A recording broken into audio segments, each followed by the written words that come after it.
Hello everyone and welcome back. In today's video, I'm going to show you how to send a voice message on Telegram step by step. Sending a voice message is a quick and convenient way to communicate without typing a long message. So let's get started. First, open the Telegram app on your computer. Next, open the chat where you want to send a voice message.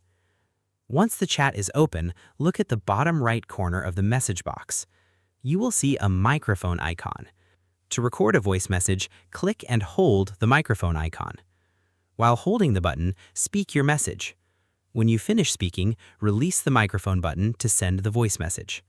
Your voice message will now appear in the chat, and the recipient can play it. If you want to cancel the recording before sending it, drag your mouse away from the microphone button while still holding it, or use the cancel option that appears during recording. You can also use the microphone button to record a new voice message whenever you want. And that's it. You've successfully sent a voice message on Telegram. Thanks for watching. If you found this tutorial helpful, don't forget to like, subscribe, and turn on notifications for more Telegram tips and tutorials. See you in the next video.